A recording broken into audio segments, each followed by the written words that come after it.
you'll see to my left here is a bulletin board, which pretty much contains different photos and everything.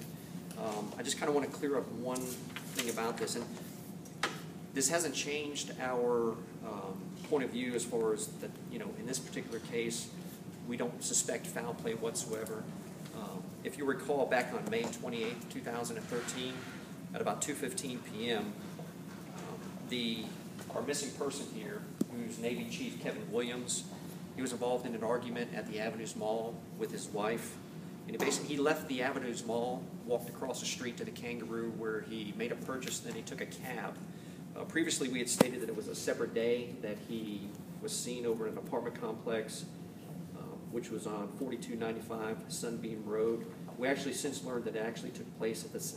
So on May 28th at 2:15, he leaves the Avenues Mall, goes across the street to the Kangaroo. That's about 2:30 p.m.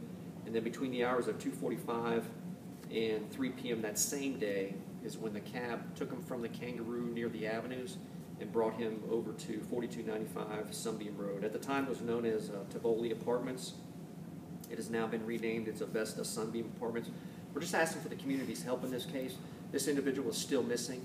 So if anybody has any knowledge as far as his whereabouts, if they could call the sheriff's office and provide us that information. He has not returned to the Navy. He has not been located. We're just asking your help, and maybe you might be able to put it back out to the public to see if we might be able to get any type of tips to safely recover.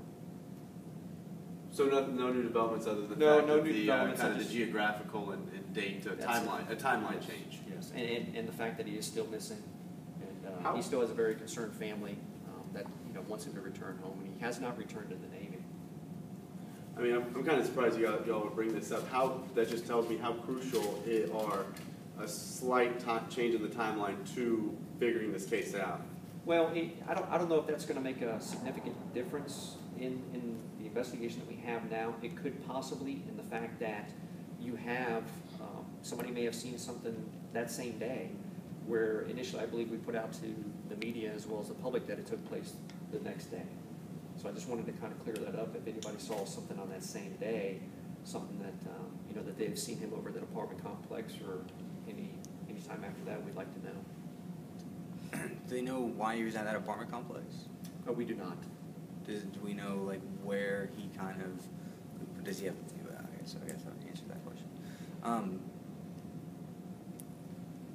So he's been missing multiple months, no contact. What does that mean in a situation like this? That no one's been able to contact him. He didn't return to his employment. His family hasn't heard from him. How big is his family? How many people, family members does he have here in Jacksonville? I know it's his wife, and he has some children that live here in Jacksonville. I don't know about extended family as far as the family dynamics that he has. This is just something that he's been missing for this period of time. In looking at it, he's got responsibilities. He's a member of the U.S. Navy.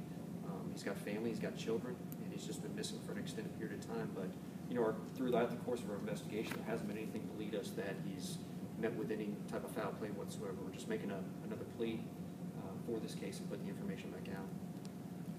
Any other questions? All right. Thanks, Chief. Okay, thank you.